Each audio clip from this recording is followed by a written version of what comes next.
other challenges you choose. You know, I've chosen the challenge of this comeback. I've chosen to try and ski at 200 plus K an hour. I've chosen the hard route many times. And in some ways, I think that comes from who I am. Hello, beautiful people, and welcome to another episode of The Greatest Comeback, a podcast that explores the transformative power of adversity and how it can be the catalyst for our growth, healing, and becoming the greatest versions of ourselves.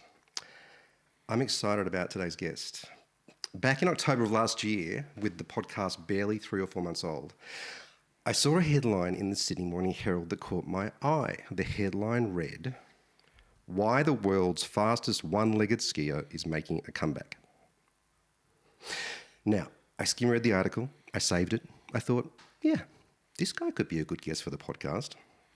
Well, it wasn't until he agreed to come on the show and that I started preparing for this conversation that I realised that I was dealing with Australian sporting royalty. My guest today is an Australian Paralympic skier, Paralympic cyclist, and para-triathlete.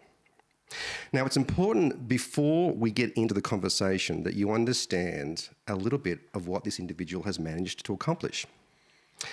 At the 1992 Albertville Winter Paralympics, at the ripe old age of 19, he won gold in the slalom and silver in the Super G.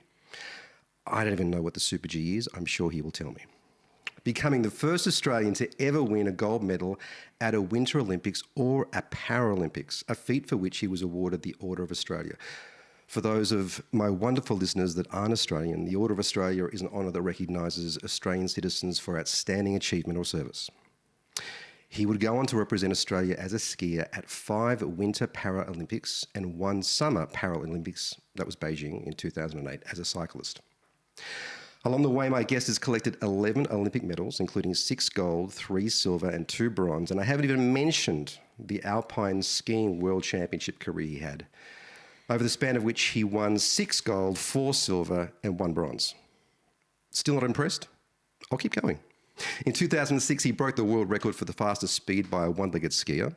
His personal best is 213 kilometres per hour. I don't think I've been that fast in a car, to be honest with you. In 2013, my guest, just for fun, I suppose, broke the world record for running a marathon with crutches. By the way, it was his first attempt, and it only took him 5.5 hours. That's half a day in my world. He has walked the Kokoda track twice. Notice the pause for effect. Climbed Mount Kilimanjaro. Now, as someone that has climbed in the Himalayas a couple of times, I can tell you that Kilimanjaro is no doddle. It's almost 6,000 metres, so that's quite a feat. Along with an Order of Australia, he's been awarded the Australian Sports Medal, the Australian Paralympian of the Year, the Laureus World Sports Person of the Year with a Disability, the ACT Australian of the Year, and has been inducted into the Sport Australia Hall of Fame, Paralympics Hall of Fame, ACT Sports Hall of Fame. And in 2024, he was inducted as the 51st legend of Australian sport, joining the likes of Don Bradman, Dawn Fraser, and Kathy Freeman, which is nothing less than he deserves. Michael Milton, welcome to The Greatest Comeback.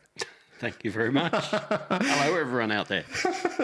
It was important that I give some context to this story because I think it's the context that makes the comeback so inspiring and really grab my attention. But before I get into the story of your comeback, how does it make you feel hearing all that sort of stuff? Oh, it's kind of cool. You kind of, as you're using a little bit of time to go back to those things, you start thinking and having those memories and remembering that day when I was 19, when I won Australia's first ever winter medal and had an amazing day and a great performance. And that was actually my biggest ever win. I was going to ask you, that was my next question. In terms of time. That was a great day out. And reliving those memories, they're some of the most important days of my life. So, yeah, of course, it's a good feeling. Yeah. I imagine that there are lots of memories that aren't captured in that Wikipedia post as well. When you think about, is that a standout for you, that first podium finish? Or there must be so many things that you think about and remember. Yeah, I don't tend to go back through them that often. But yeah, there's some very special days in my life, which encompasses sport, encompasses other areas of my life, and having kids, and all of those sort of things. So yeah, we picked some of the good ones out. Now, your last Winter Paralympics was in 2006 at Torino, where you won silver in the downhill before hanging up the skis to start a family. Now, 2 kids later, and a lifetime later, you're heading back... 20 years later. Right? You're heading back to the same place. I find that interesting as well. Like, it's the same country, 20 years later, to chase one more ski racing dream.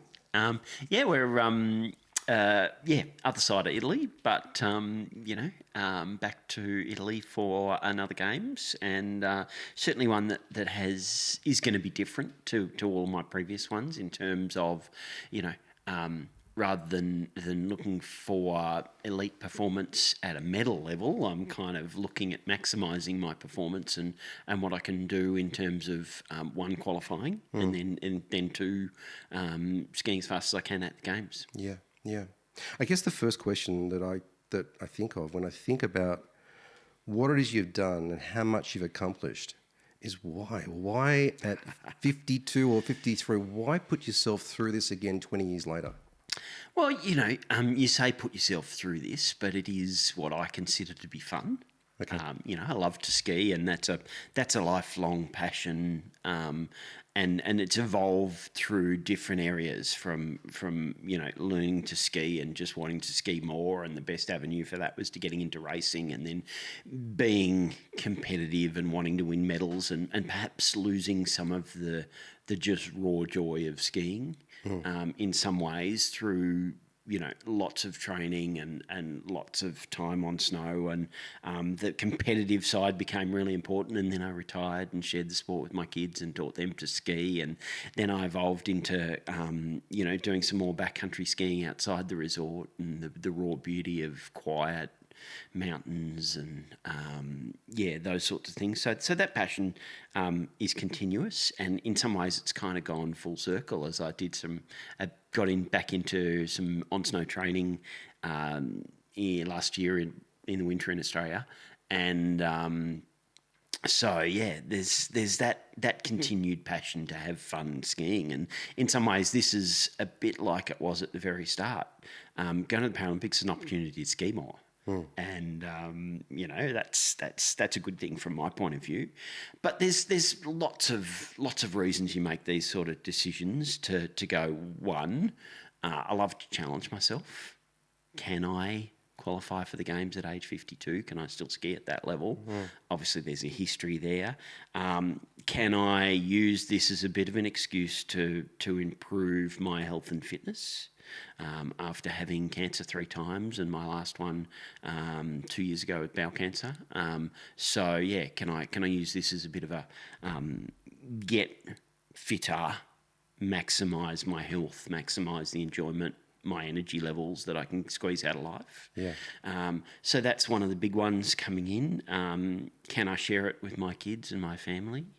And certainly they're pretty excited to come to Italy and watch, and have been planning a trip and these sorts of things. So yeah, there's lots of boxes that this ticks from my point of view in terms of being a positive experience. And I've never been one to kind of follow community norms or the expectations of others. And it was interesting. I think when I'm kind of, I had a sleepless night in Thredbo, my home ski resort, in August, and when the idea and the seed was planted, and I'd love to say I was smart enough that it was my idea, but there's actually been quite a few comebacks in skiing over the last couple of years. Well-known Austrian skier Marcel Hirscher tried to come back after 4 years retired and qualify for the games. Friend of mine, Jenny, who retired in 2014, Jenny Lyons, tried to come back and qualify for the games. Another girl I know from Vail, Colorado, Sarah, tried to come back, and I think will be racing at the Olympics for Mexico. And then the big one is Lindsay Vonn, who after 5 years out and a knee replacement came back, and she won a World Cup couple of weeks ago and is a medal contender for the Games at age 41. I'm probably been out longer than all of these people, and I'm probably added it up older together. than all of these people. But yeah, I'm excited. The journey so far has been pretty exciting and pretty good. And I'm back off overseas and trying to qualify for the Games and achieve my goals and tick those boxes and then looking to perform at my very best in March at the Games. Dude, honestly, that is incredible. Where are you at in terms of the qualification process? What does that look like? So I've achieved the selection criteria in 2 events. So slalom and giant slalom, they're what we call the technical events in ski racing. They have more turns, and it's the technique of being able to go around a corner as fast as you can. In some ways, a Formula One kind of car. So I would like, and I believe my best chance to have my best result at the Games would be in the Super G event, which is one of the speed events. And so I haven't qualified for speed events. I had one opportunity in December in Austria, but unfortunately did something really, really, one of the dumbest things I've done in my whole life, actually, and skied off a run at about 75 kilometres an hour. A few days before the race, I broke my ski, injured my leg and my elbow, and a combination of skiing on the wrong ski because I crashed on the Saturday, the Monday was a public holiday, and then I raced on Tuesday, so I didn't have a chance to go pick up some new skis. So yeah, wrong ski, sore leg, lack of confidence, and then the second of those 2 races actually got cancelled. So I'm off to Colorado this week to try and go to a Super G race and qualify for speed events at the Games. And once I qualify in Super G, that automatically qualifies me in downhill and combined. So that'll be 5 events at the Games, which was one of the goals I set at the start, that I wanted to achieve that. So yeah, hopefully I can get the qualification stuff done, and then the focus is really on just coming into the village at the start of the Games, in form, confident, everything kind of sorted and ready to go. Yeah. The first thing I noticed about you when you stepped out of the car was the size of your right leg. You got a tree trunk for a right leg. It's gone through some work over the years, and there's some interesting evolution there, particularly through different sports, because ski racing for a long time, it's a power-based sport. There's lots of gym work, and that's important. But then going into other sports, track cycling, again, power-based sport. When I went to the Games in Beijing, so that fit in pretty well. But then I started to go into more longer distance type stuff.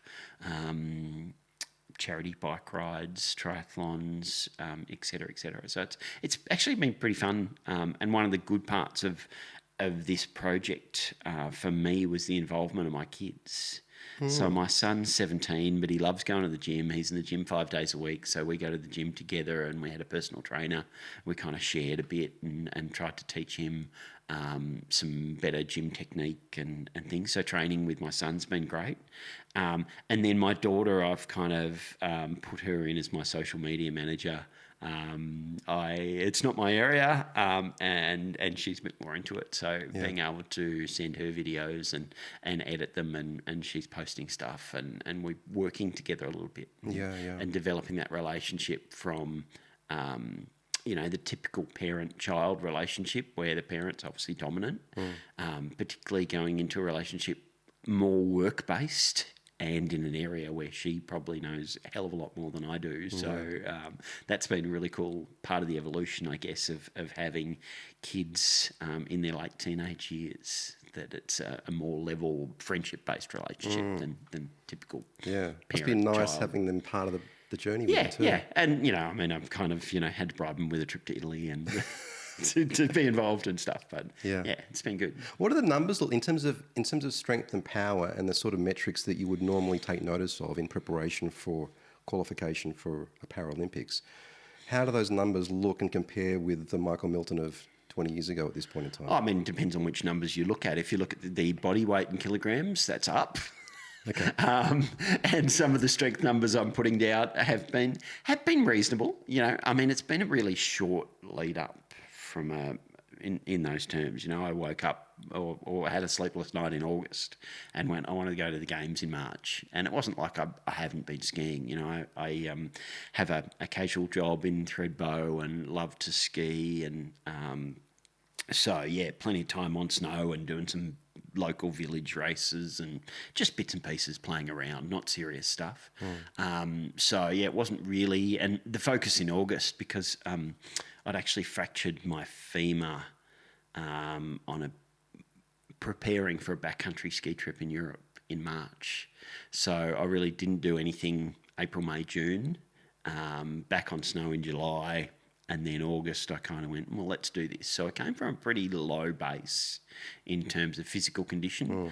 I pumped out, before I left for Europe in November, I put out a leg press set of 3 at 290 odd kilos, and I think my PB 20 plus years ago was 305. Wow. So, in percentage terms, it's You're not far off on raw strength.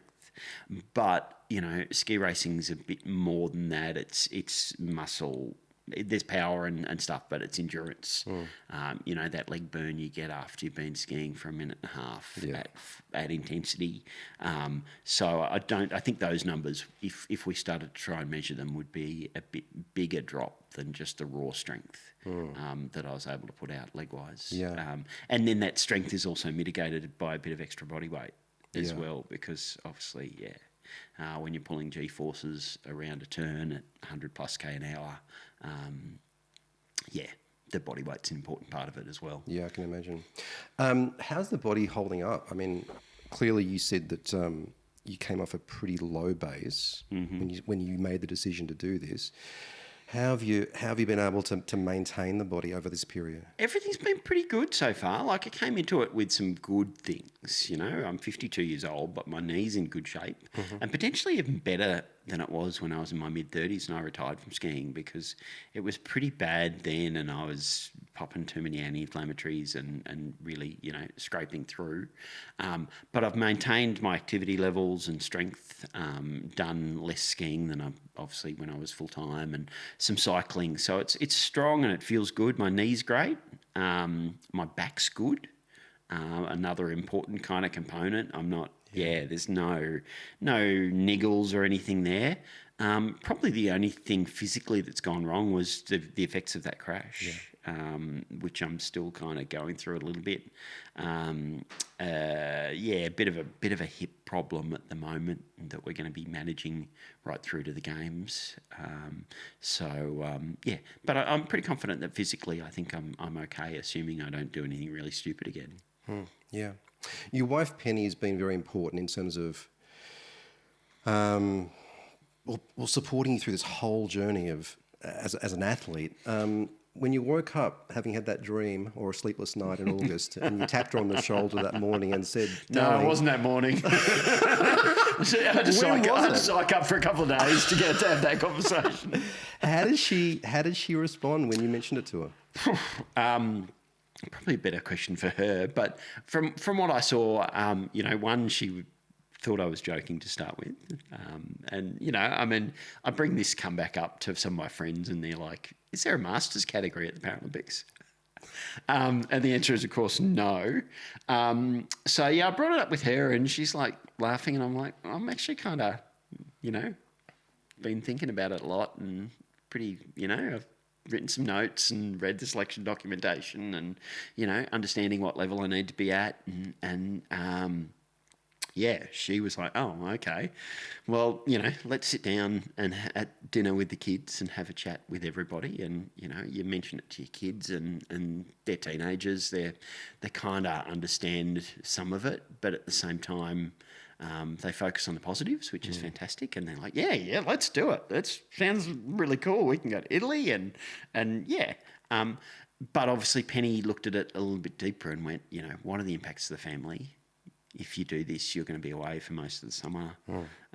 There's financial impacts. I can imagine. There's I mean, we run a business together, and she was like, well, I'm going to have to do that on my own for most of the summer, and all of these things. But there's a lot of love there and a great relationship and an understanding from her. I think she's probably the only one aside from me who really understands the daily health challenges that I go through as a 3-time cancer survivor with, major surgery changes to my digestive system, my stomach from esophageal cancer, my bowel from bowel cancer, and understanding some of these kind of challenges. So, but I managed to talk around and get her to buy into it and stuff. I've got a warning that I'm not allowed to do anything stupid like this again. Okay. But particularly over the last couple of weeks, we've been, doing the research of looking at what we're going to do in Europe for the family side of the trip. Obviously, I'll be at the games and busy, but also planning a week in Europe with the kids after the games and a chance to have what may well be our kind of last family holiday as the kids get older. So yeah, wonderful. Throughout the process from August until now, in terms of being on the slopes or off the slopes, has anything surprised you in terms of the process, in terms of the comeback? Have you thought, physically or in terms of your network of people and support, has there been anything that kind of caught you on the hop or caught you unawares or has surprised you? I think, the skiing side of things is something I know pretty well. I've been to 5 winter games. I've skied 7,500 days of my life. If I'm a world expert in anything, just about, it's kind of skiing on one leg. And so understanding, what needs to be done in terms of the technical side and equipment and all of these sort of things is something that I'm pretty across. So no real surprises there. I guess there's certainly been some surprises with people's reactions. There's lots of people who you tell or who read about your messages on social media or whatever that have been hugely positive. But there has been a small percentage of people who've been a little bit kind of negative on it. Should a 52-year-old be able to qualify for the games? And, for most people my age, starting to, the natural human side of being less willing to take risks as you get older, of physical challenges and what you can do there. I think at my age, there's probably not many people who would make the choices that I've made, nor have the opportunities that I have, because I can only do this because of what I've done in the past and where I've come from and the skiing that I've done over the last 20 years since I retired from competitive skiing, that stands me in good stead to be able to go back into the racing side of the sport and do all of that. So there's been a certain, surprising small percentage of contacts and friends who've gone, what are you thinking? Are you sure? Or are you sure? Yeah. Or kind of, looking at it in potentially more negative way. But for me, so far along the journey, there's been lots of positives, and obviously with the main goals being at the games, I'm pretty confident that I can qualify and be there and achieve the goals I've set myself. Yeah. How do you feel about legacy? Correct me if I'm wrong. You're probably our most successful Winter Paralympic skier. I did a podcast a month ago and somebody came out with a stat which I'd never thought of or done, but I think they said, what was it? You've won more than half of Australia's Winter Paralympic gold medals. Yeah. And I think it's closer to a third of total medals. I heard that and That's just incredible. Never thought about it before and went, oh yeah, that's pretty cool. Yeah. That's a good stat. I kind of like that. Because the question that comes to my mind, Michael, is does this, and I've already decided what my answer is, but does this enhance your legacy or detract from it? Oh, look, I mean, the likely outcomes at the Paralympic Games is that I'm going to be over there racing, doing my best, achieving my goals, and placing in the 20s Yeah. or 30s. Yeah. And so does that detract away from winning gold medals 20 years ago? No, I don't think so. No way. I think it adds to it in some way, in some weird way, to say, one, he's 52 years old, he's on the physical decline. But at the same time, I still believe that challenging yourself, setting goals which might be a little bit outside the box, can only be a good thing. But, at the same time, for me, it's absolutely not about the legacy. It's about the journey of doing it now and doing something that challenges me, achieving my goals, and having fun doing it. Some of the goals I set myself for this was like, I don't think I've had a lot of fun at my last 4 Paralympic Games. That's interesting. The first one you go and, I was young, there was no pressure. Yeah. I skied relatively well and was pretty happy, and that was all good. And then my second one, I went and lots of positives, winning Australia's first winter gold medal, the team around me, some people who I respect immensely, founders of the sport who'd been belting their head against the wall for 20 plus years with teams and athletes just trying to crack medals at the games, and sponsorship and building the sport, and everybody they'd talk to would be like, well, if you win some medals, then come and talk to us. And so they were fun times. But after that, it became a bit more about pressure. And the highlight of the couple of games for me was getting home and being, well, thank God that's over. I trained hard. I was skiing well.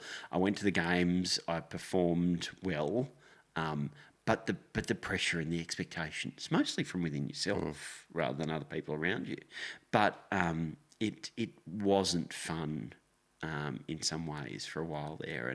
And one of my goals is to be able to go to these games relaxed enough to go, I've achieved my goals. I'm qualified. I'm here. I still need to ski well. But I want to make it fun. Yeah. I want to be able to, go and watch other people perform and make the most of the atmosphere of the games and enjoy it. Yeah. And so some of my goals are around that as well. Yeah. How much of your sport is mental?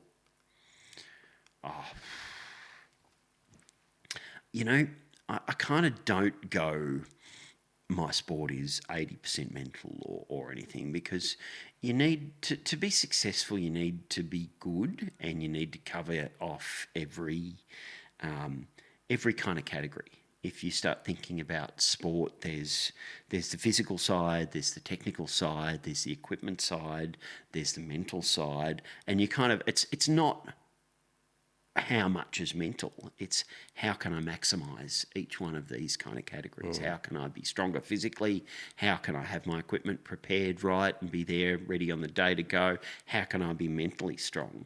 And one of my teammates, or potential teammates at the Games, had an interesting social media post. Her name's Lauren Parker. She's amazing athlete, Australian Paralympian of the Year last year, won gold medals in triathlon and cycling. Amazing athlete. And she's trying to qualify for the Games in cross-country skiing. And, physically great engine, been training for years in lots of sports and stuff. So she can put the power out, but probably doesn't have the technical side yet. And she went to a cross-country ski race and was scared of a corner. And I don't think she'd actually, in any summer sports, been scared of crashing or injury, largely in anything. Sure, on the bike, there's a chance you'll crash and into yourself. That's a part of that. But it's probably, your focus in the start, you're confident that won't happen in this race, and your focus is about the physical performance and the tactical side of racing and stuff. But in the start of a ski race, you are always fighting the fear of not only failure, but of injury. Yeah. You know, that's just a part of the sport. If you're standing at the top of a ski run and you're about to be going around corners at 110 kilometres an hour and over bumps and jumps and there's fencing beside you and et cetera, et cetera. So that, to me, increases the mental side over most sports, because you need to be able to take the fear that you should experience in that environment and put it in the back of your mind and put some padlocks on it. It's always fighting and screaming to get out, and you're continually kind of pushing it back. But to me, that increases the mental side of what winter sports and extreme sports and that kind of genre is all about. Yeah. You mentioned you're always kind of pushing it back. Do you have any techniques that you use to fight off the anxiety and the... I guess there's some fear there, right? Yeah, there's fear there, and fear tends to love quiet times, reflective times. Yeah. If you've got time to think, you've got time to be scared. Yeah, ruminate. And so some of my techniques are all about being busy. You know, and I've had times, okay, we think we're going to be starting in 10 minutes and I've got to get my physical warm-up done. I've got a little bit of technical side of things, tactical, a little bit of equipment prep, but then somebody crashes and all of a sudden that time is now 30 minutes. And so I've waxed my skis again. I've, you know, gone through a physical warm-up. I've gone for chats with other people, whether they be competitors or part of your own team or whatever. So yeah, pretty much just trying to keep busy is one of the key strategies for me. One of my big challenges when I was speed skiing was when I first run, I really thought I had a good chance of skiing at over 200 kilometres an hour for the first time. And everything's going great, and basically I'm the next to run. 30 seconds, I should be starting. And the guy in front of me crashes, and medicos come in, helicopter comes in, and speed skiing's tough because you're standing on not a flat bit of snow, but this steep, you know, it's really hard to move safely around. And so backing out of the start, being there for nearly an hour, not having any team around. I was pretty much on my own with competitors, other athletes, and they're generally two-legged athletes, and we're a community. We want everybody to ski fast, so it's not like we're fighting against each other or anything like that.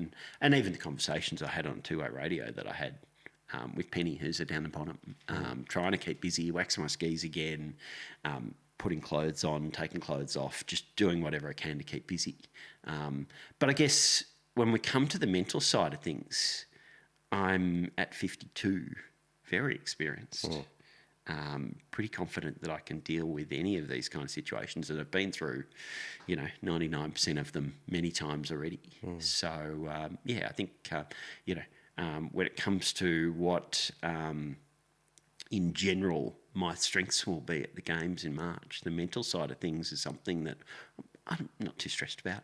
I'm not too worried about. I'm ready to go, and some of those things we talked about earlier.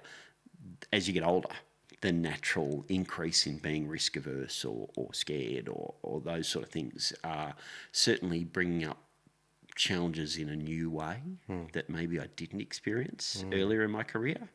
But I still feel pretty prepared and ready to deal with all of that. Yeah, I want to mention that world record speed skiing run that you did. Do you remember much of that? 213 kilometres an hour. Yeah, that period of my life, it was pretty important and something that was a little bit out there. Something that I'd been ruminating about for 10 years before I actually got a chance to go and do it. Because I learnt that there was a world speed skiing record for an athlete with disability or an athlete with one leg at a bookshop in Breckenridge, Colorado in 1991. We were there training It was a snowy day. We had no training on, and we were wandering around town, and we wandered into a box shop, and Guinness Book of Records had just been released, and so you go pick it up, and I'm a skier, so you flick to the skiing pages, and you're reading the skiing. Oh, look, there's a speed skiing record for an athlete with one leg. And so that sat in my mind until 2003, 12 years later. Wow. When I kind of went, I've got the opportunity now to go and do that. I'd been successful ski racing. I'd won 4 gold medals at the Salt Lake Games in 2002, but I hadn't been successful in any way in securing sponsorship or funding my sport. And so I found myself in 2003 broke and working in the race department in a ski resort in Colorado. And so I worked for the season. I trained maybe 1 or 2 sessions a week on snow while I was there and had that environment. And at the end of that season, or actually no, it wasn't at the end, it was in February. My sister was working in Canada, and I went to my first speed ski race in Canada with her. Lived in her motorhome in the car park. Went into the production category, which is ski racing equipment, in a speed ski environment, and skied at 150 odd kilometres an hour, and went, this was cool. I've got a bit of spare money from working for the winter. I'm going to go to France at the end of the season and have a go at this world record.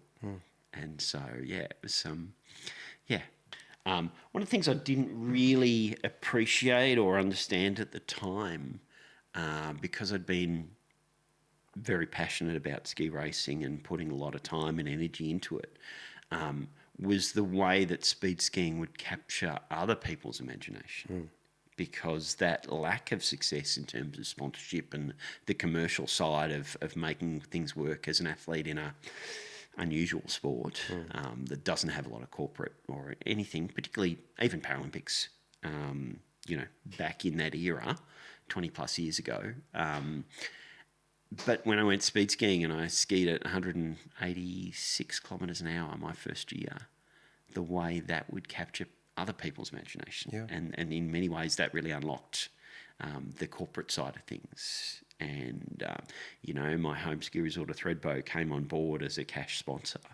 They've been giving me lift tickets for the last decade, and that was great, and I was happy. Yeah. But all of a sudden they kind of thought about it in a different way. Toyota came on board as a sponsor, and I was able to really leverage speed skiing in a way to help fund my ski racing career and extend it. And get back into it. So by the end of 2003, I was back racing full time, training, not working in a ski resort in Colorado. Yeah. That speed skiing really unlocked all of that. Yeah. What is the able-bodied record for speed skiing? What are we up to now? 253? 253, is it? Yeah. Okay. Yeah. And then I'm at 213.65. Yeah, incredible. So, yeah.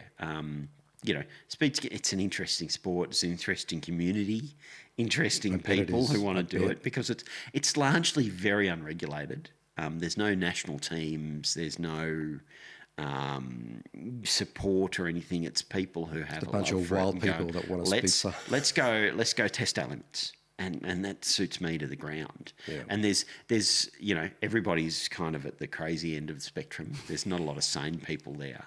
But the people at the real wacko end of the spectrum are, in the end, the ones who want to be there to probably scare themselves, and they're the ones who generally go the slowest. Okay. It's people at the sane end of crazy who are crazy enough to be there, but sane enough to go, how do I prepare for this? How do I minimise the risks? How do I go to the wind tunnel and learn about aerodynamics? How do I look at it? And that's kind of where I see myself in some ways, the sane end of crazy. You mentioned sponsorship. One of the outcomes of making a decision to make this comeback recently, and I think you mentioned August, was that you missed out on the grants and the sporting funding rounds that would normally be allocated earlier on in the year. How has fundraising or the need to self-fund this impacted your preparation, if at all? I realised pretty quickly that trying to pay for this was probably going to be one of the biggest challenges. Yeah. To fund it, to make it work, and particularly on such a short time frame. Yeah. particularly, having not competed in a long time, and, selection, often goes in kind of steps. And as an independent athlete, I've been able to skip some of that, but there've been extra costs, no doubt about it. And so, certainly throughout my career, I've always been very corporate focused, wanting to develop two-way relationships where I can have some income and I can give back to companies, whether it be by public speaking, whether it be logo exposure, association, whatever benefits I can try and sell to them, but make it a two-way relationship. And certainly this campaign, it became pretty evident pretty quickly. And the modern environment's probably a little bit different too, in terms of platforms like GoFundMe. We've raised some money through the Australian Sports Foundation, who are able to give tax deductible receipts to companies and individuals and stuff. And so whereas in the past I really haven't ever looked at kind of the donation side of sport and how to fund things, this time it's been an absolute necessity. Yeah. There was no way it was going to happen without the kind of broad-based public support of community, the skiing community, people I know. And so, the corporate support is always tough. It's easy to sit in a meeting and go, well, we can approach this company, but the actual people we approached, as Penny would put it, the low-hanging fruit, the easy ones, the people that I thought had really good synergies and were kind of highly likely candidates, none of that really came through. And so, we're a week away from having to pull the pin on the whole show. Looking at that, just going, and discussions with Penny, I was kind of like, well, if we can't pay for it, we can't do it. If I can't do it to a level that's going to be able to give me a good chance to achieve my goals, then, the actual motivation to do it is going to be pretty compromised. Yeah. And I think I challenged her. I said, okay, I'm going to pull the pin in a week and just announce that haven't been able to fund it and we can't. And she's like, you can't do that. So, the financial side of things has been tough and leveraging my community and I've had some amazing support from people. Canberra Airport came on as a big sponsor, which was amazing. Some of my equipment suppliers, head skis. I went to the Toko wax factory a few weeks ago in Europe, and that was a good fun day talking to the wax chemists, and actually they were out of stock of some of the waxes that I want, and they were like, oh, we don't have any in stock, but if you're happy to wait for an hour, I can go down to the lab and make you some. And I was like, yeah, that's cool. Let's do that. Can I watch? Some of the support we've received has been amazing, but the financial side, particularly of a sport like skiing, there's no, I can go to the gym and I can train here and that's great, but you can't duplicate a day on snow. Yeah.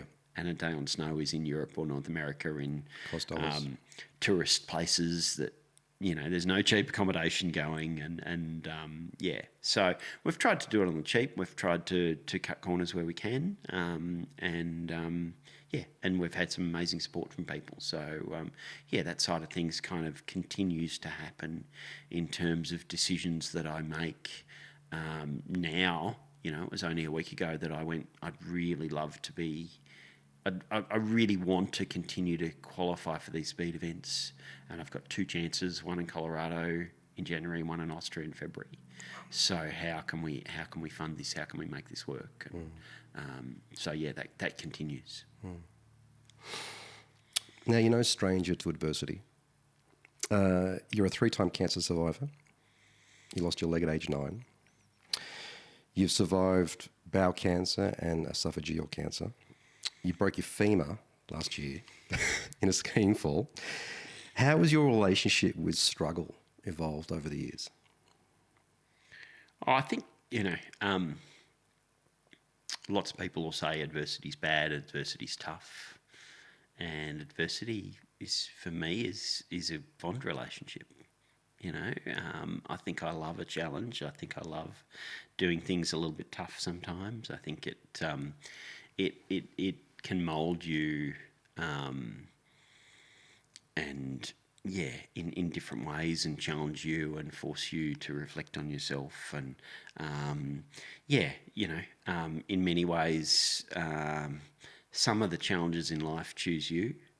Having cancer, nobody chooses that one. But to be able to go through it a number of times, to understand it, to know what's coming, and to be confident that you can come through the other end of it. And obviously having done it before only increases that confidence. Once you kind of do it and you beat it once, then each one presents new challenges. But if you go through confident that you can get through it, then that's a good thing. Other challenges you choose. I've chosen the challenge of this comeback. I've chosen to try and ski at 200 plus K an hour. I've chosen the hard route many times, and in some ways I think that comes from who I am. I remember my parents talking about as a kid, wanting to do things the kind of hard way, those challenges happened pretty naturally and started happening at a pretty early age. My family had a ski shop in Canberra, and they were always looking for new things to sell in the summer. And the windsurfing craze was just started, so they started selling windsurfers. And so as a family, we would be down the lake windsurfing in the afternoons. They'd have a trailer with demo boards and customers and things happening from a work perspective. But of course, I wanted to learn how to windsurf. And so step one was working out how you can do it, going through the problem-solving process. That included going to my prosthetist and getting a waterproof socket to make a leg. And then my dad and I went to the garage and we made the rest of the leg out of plumbing pipe and a big sanding disc for grip on the board. And then I needed to learn how to use it and those sort of things. But the hard road for me is often a good road. And certainly the challenges of this comeback, choosing the hard road, the challenges of trying to do it on a limited budget, is certainly tough. I don't have a ski technician for this comeback, so I'll be tuning my own skis, and that's probably averages about an hour and a half a day, a training day or a race day, is an hour and a half in the ski room prepping skis and stuff, and all my competitors don't have to do that because they've got somebody else to do it. And so, doing things the hard way. And, I'm a cricket fan, and I was watching the Ashes recently, and I think Ben Stokes kind of picked a fight with another athlete to kind of, be able to create a bit of anger, a bit of emotion, and then leverage that to actually improve his performance. And I think in some ways, if I was in 5-star hotels with a ski tech and a physio and all of these things, I actually don't think I'd perform as well. I think in some ways for me, it has to be a bit of a fight and a bit of a battle. And I'm quite comfortable and happy with that. Yeah. I think there's something about midlife. I mean, I'm 54, just turned 54. There's something about midlife that, certainly in my case, that makes you start thinking about adversity. And that was principally why I started the podcast, because I started to realise that all the things that I regarded that had occurred and were occurring in my own life that were quote unquote bad were actually quite revealing in terms of who I was. And I found that they shaped the individual, like the character, that purported to walk around as this guy. I've often said that adversity is a gift, and so that and one of the things that really drew me towards your story is because I got a very, very early insight into, simply based on what I could find out about you, into the relationship that you had with struggle, and I could see that you've made a friend. You've made a friend of difficult moments. It's not the easy way to live life. It's not easy, right? And human nature comes into play here, because I think human nature to to make things easy, to be more convenient. Oh, we want to be comfortable. We invented washing machines and cars and, et cetera, et cetera. You want everything a ski technician. And it's one of the interesting things I've experienced when I've gone to countries that don't have a lot of those creature comforts. Walking the Kokoda track and these people are living and working in tough environments. The local guys, they don't have tents to sleep in or nice cushy lightweight camping mats or any of this sort of stuff. They're pretty happy sleeping on the dirt by a fire. If it's raining, they'll put a tarp up and all kind of crouch together under that. And tough environments create tough people. Yeah. And these are tough people in that way. Yeah. And in some ways, the environment that I've grown up in, multiple cancers, et cetera, has created that tough environment. And I think has created somebody pretty tough who can deal with those adversities. Yeah. I mean, that was the thought. That was the thought that I had when I was reading through all this stuff that you'd done and all the awards you've won and the medals and the success you've had was, Michael, the thought I had was there's something in this guy that isn't in most people. And I suspect that rather than that be something that you're naturally born with, I think perhaps it's your environment that shapes that. Absolutely. I believe we are all a product of our genetics, who we are. But more than that, it's the environment that we adapt to and that creates and moulds and shapes us. And I remember one of my old coaches, he was like, I love teaching with people with disabilities to ski because when the conditions are awful and it's raining and you're uncomfortable, they still want to be there. They're still, the ability to deal with a tougher environment is absolutely there. And I think it's one of the positives of having a disability. And that it creates and molds you, it toughens you, it forces you to have a problem-solving mentality. Because again, as human beings, we generally learn things by copying other people.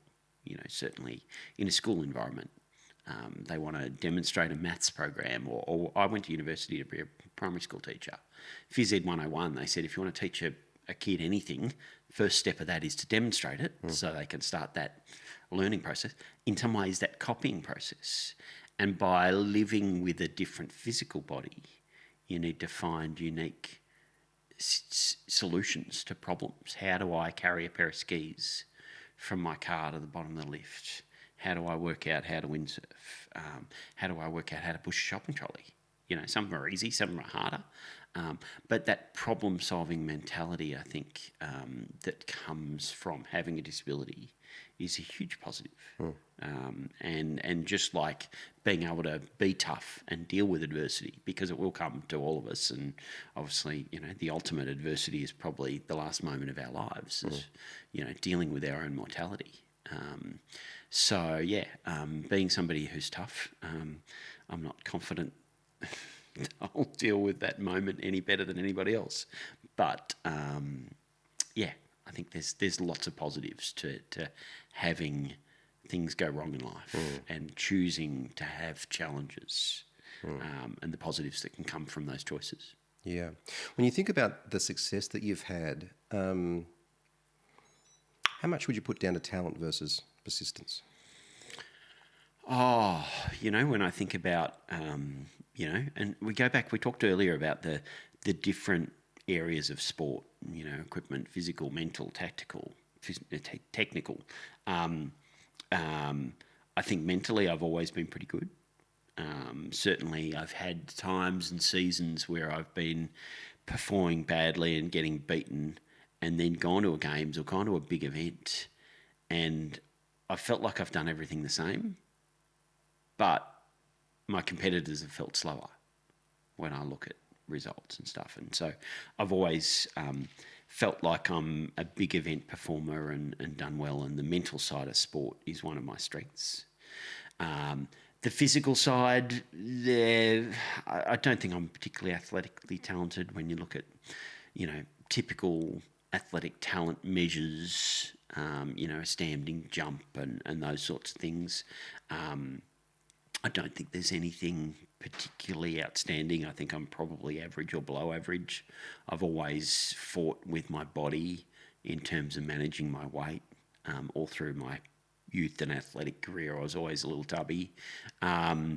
Technically, tactically, some of those things are associated with the mental side of things because it's how you approach it and how you learn. And certainly from a technical point of view, I was really fortunate to have a great team around me. I basically had and still have. I'm going to the US shortly with my coach, Steve, and we started working together when I was 18 years old. And had one coach, and the relationship that we've had and developed, and the understanding, and being a bit of a pioneer in my sport in some ways, and then being able to share that with a number of athletes. One of another unique stat: the last 3 one-legged skiers who've won Paralympic medals have been Australian. You're kidding? Powerhouses of Europe and North America. Me starting and then them being talented and continuing that. Steve's understanding of one-legged skiing and stuff has really enabled others to follow that path in some ways. Nobody else has won a Paralympic medal on one leg since 2002 outside of Australians. Some of these kind of things all come together to make a package that is me. Of course, imperfect and have strengths and weaknesses, and a good understanding of what they are. Yeah, sounds like that that ski community is a pretty tight-knit community that supports one another when it comes to this sport. It's interesting you say that because one, it's a community that, particularly at the competitive end, generally is people with resources and money, because it's not cheap. It never is and never will be. And in some ways, the types of people who have those resources there is a little bit of negativity and competition within that skiing community at a racing level. But at a community level, the sport is amazing. The number of people who make sacrifices, them and their kids going for their 1 week ski holiday each year, and the sacrifices, the amount of fun you can have on a snow is, to me, unparalleled with anything else. And it's unique because you can share it with your kids. If I go play cricket with my kids, somebody's going to be better or worse, but we can go ski around a mountain together. And even though somebody's a better skier, you're still laughing on the chairlift. You're still doing it together. For me, snow is absolutely magical. How much fun you can have on it, how fast you can go on it. Even what it does to a European city in the middle of winter when it's dark and dirty and then it starts snowing, and all of a sudden everything's beautiful and white and sound is muted, and snow's very, very, very magical stuff. Yeah, that's the one thing that there have been a number of things that have surprised me about this conversation, but one of the things that has surprised me is you seem to have a relationship with nature and snow and the outdoors. Do you think that was something that you've always had, or do you think that illness has given you a better appreciation of not just the sport that you get the opportunity to participate in, but the environment, the surroundings that you're able to do that in? I grew up in Canberra, and my family were always pretty outdoorsy people. We'd go ride bikes around the lake and go walking and go skiing, and sailing was a real passion for my dad. And so I spent my childhood doing these things that my parents wanted to do, and I was tagged along. And I think I learnt to love it. But I think it's more than that. It's an innate, love of the outdoors, love of doing physical things, because in general the outdoors is generally physical. Yeah. Don't get me wrong, sitting there camping by a stream, is super cool. and not physical, but usually there's a bit of physical work to get there too. So yeah, that the physical side and the outdoor side, and growing up in our bush capital, even where I chose to live in Canberra, we back onto a Mount Ainslie. It's a small mountain, but bushwalking up there, mountain biking up there, is something that I love, and so it certainly frames my life, and I make choices that enables me to access our beautiful natural environment. Yeah. Who did you look up to as a kid? Did you have any heroes? Yeah, of course. I had a teammate who I shared a room with for my first 2 games, who I had immense respect for and looked up for, because we'd have conversations in the room, and he taught me the history of the sport and where it kind of came from and who was involved. Even before my first games, he told me who my competitors would be and who the good guys would be and who'd done well in the past. And tremendous respect for Kira. My coach Steve, we've touched on, amazing respect, and he's continues to be a hero of mine for his passion for the sport and what he puts in and what he's given me, and knowledge and understanding, and really looking forward to going to the US and working with him again this week. And then there's kind of the people you don't know, but the stories you hear. I remember as a kid hearing about, at the time, the winningest skier ever, Swedish guy, Ingemar Stenmark. And I had a story about Ingemar of him winning a World Cup race, and as soon as he got a chance to get off the podium and get changed, he'd go for a run. And as a kid, I thought, how hardcore is this dude? Yeah.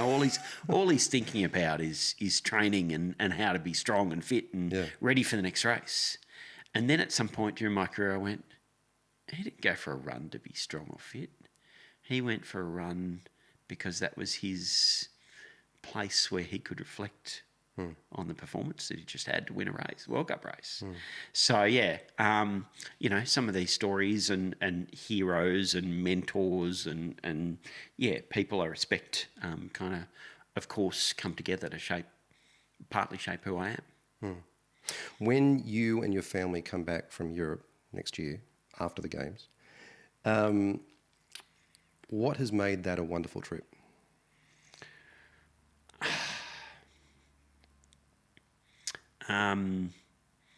I think, the atmosphere, achieving my goals, and the goals have been set pretty holistically. There's performance goals, but there's also atmosphere goals, being able to relax enough to have fun at the games and experience that to its fullest. Hopefully a feeling that I've put, a feeling of satisfaction that I've put everything in that I could have, and that I performed at my very best.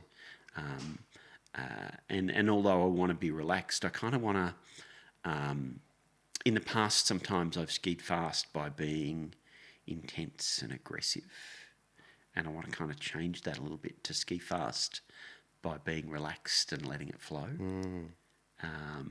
And so, often people talk, particularly in sport, you think about tennis, Flow state. If you're relaxed and you kind of flow, I want to ski fast in that way. Yeah. And, obviously, in my skiing lifetime, I've done that in the past, but be able to do it consistently and do it. And I think if I achieve my goals, then I'll be at home pretty satisfied. I think if I'm able to, I guess I feel like I'm probably owing, particularly my wife, I'll be in points debt. I'll be looking to not only do the dishes as much as I can and stuff, but be able to get back into work and kind of supporting that and building and moving where we want to go in the future. I think if I can do those things, then I'll be at home and after the games and pretty happy. Remind me what the performance goals are. Well, the performance goals are about me feeling that I've skied my best, particularly without the incentive or without it being realistic to have medals. They obviously, you're super accountable to that, and it's easy to measure. And I'm not sure that it's that easy this time.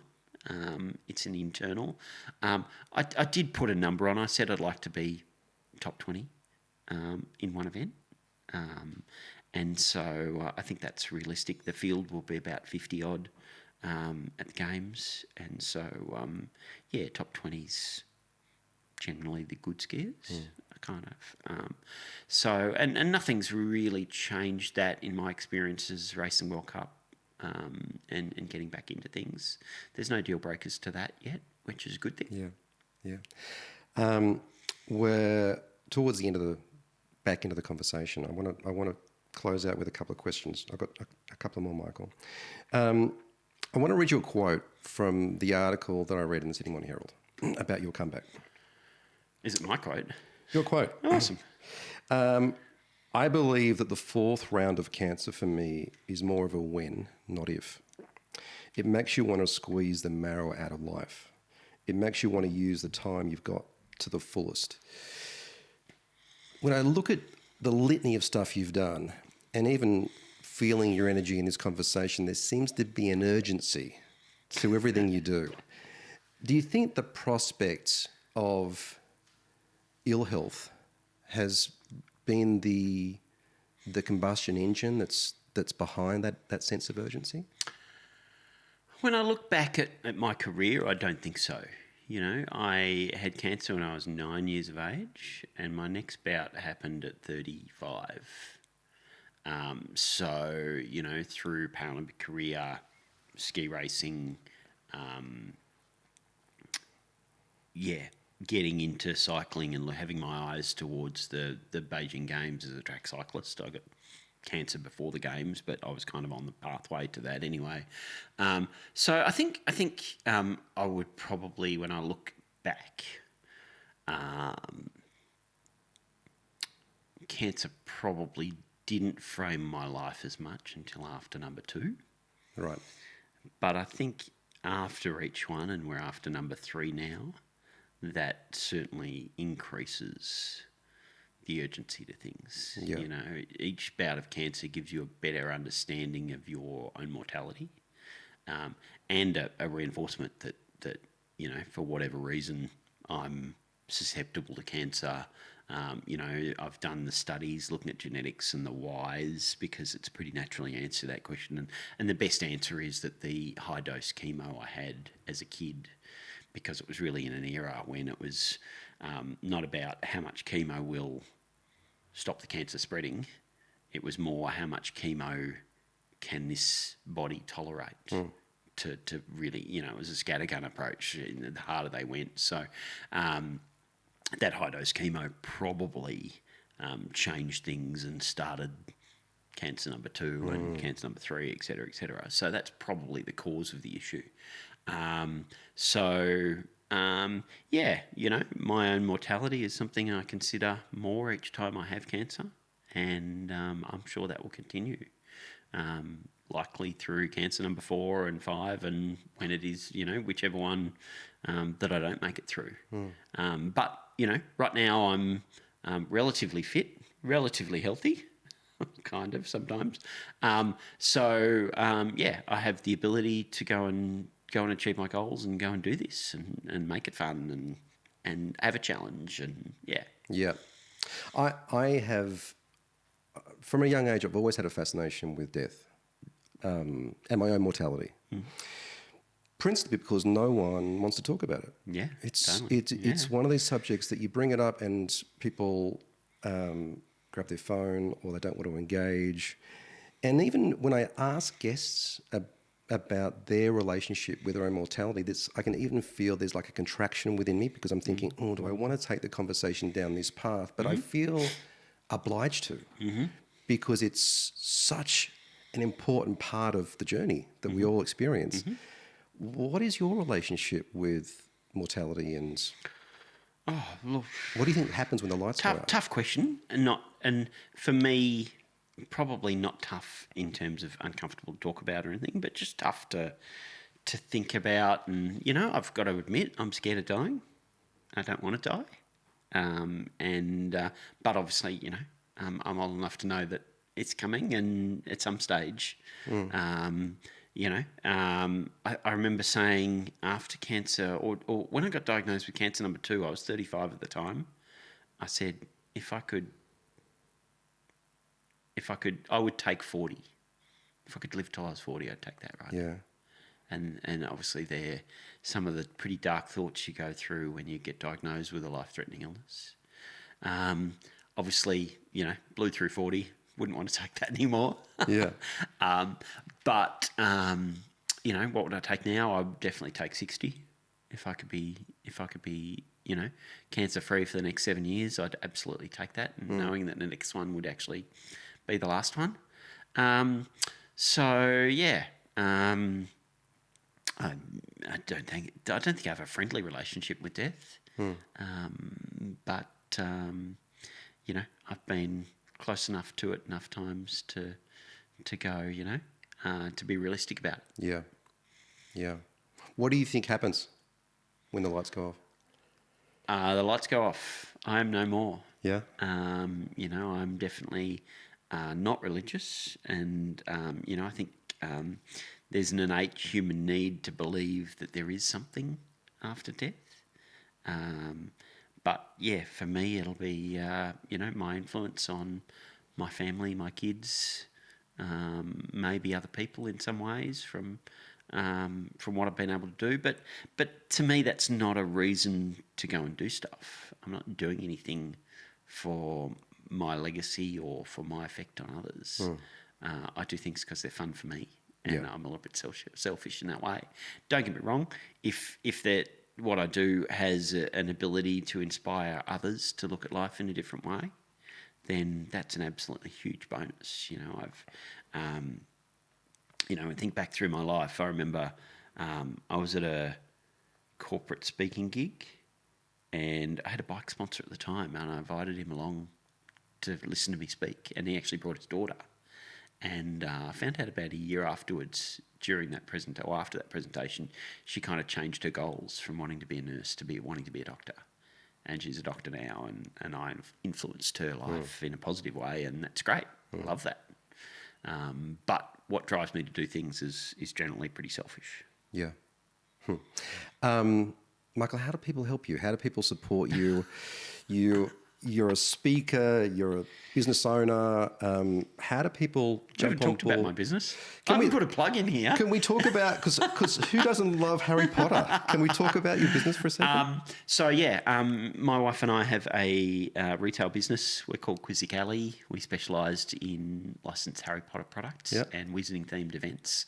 So we have wand making workshops. We brew cocktails in cauldrons. Oh wow! As a cocktail class, and we're based in Canberra. We did have a shop in Sydney for 3 years, but that shut down when I got cancer number 3. Okay. But we have this immense opportunity coming up, which is Harry Potter television, coming in currently. I'm in not production. aware of this. So there's a Harry Potter TV series they're taking. Wow. Rather than obviously a book, which is, you know, let's call it on average 10 hours to read, and a movie which is 2 hours to show.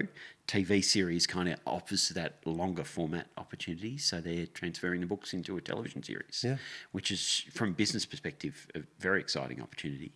And they haven't announced a release date yet. I don't have any inside info, but I'm pretty hopeful that it'll be towards the end of this year. Incredible. So we will be certainly looking at what we can do to kind of grow with that opportunity. Yeah, obviously a passion that you and Penny share. Well, I've got the world's coolest Harry Potter name, because I play a character when I'm on the shop floor, nearly legless Mick, a victim of the Expelli Legus curse. We have fun with it. And, you know, there's lots of good things, and you know, enjoy. Don't get the opportunity too much at the moment, but enjoy working on the shop floor and talking to customers and talking to kids and bringing the excitement of magic. Yeah. You really strike me as being someone that just does what brings him joy. Yeah, I'm good at things that are fun. Yeah. But I'm really bad at things that are not fun. Yeah. And Penny will reinforce this. You know, I have a good understanding of my strengths and weaknesses, and I'm absolutely not very motivated to do things that are not fun. Yeah, yeah. So in terms of supporting you, people can either come in and do a one workshop, but there are other ways come of to the supporting shop. you. Yeah, certainly. You know, I'm out there on social media. I'm on michaelmilton.com, my website. There's channels there for donations through GoFundMe or Australian Sports Foundation. If you're listening to this and you're motivated, inspired, I'd love you to read more, to follow me. And to potentially donate through the website, or if you've got any speaking opportunities, you know, certainly one of the parts of this comeback is on a longer term basis is being able to diversify my income, go back towards kind of public speaking stuff, which was my primary form of income for and Penny's. You know, we worked together on our speaking business for a long time. And then we got into the retail side of things. But it's kind of, I think I also thrive on variety. And so being able to be on the road, speaking at conferences, bits and pieces, that's certainly something that I'd like to do more of, and that I think I do a really good job with, and can talk about a whole range of different topics. And these sort of comebacks often, in some ways, opportunities to develop new content and to develop new themes and think about things in different ways. Yeah. Mate, thank you for coming on the podcast. I think one of the things that really, and I mentioned this at the start of the conversation, one of the things that really jumped out at me when I started to dive into your story was the fact that, it's the journey, in my opinion, that is attractive and appealing. You know, that's the inspiration. And it's more than an inspiration, it's an invitation. You know, when you see someone do something brave, something out of the box, and when I say brave, even the bravery to come out in public and say, oh, I'm making a comeback. I mean, I imagine that would have been like a decision to make, right?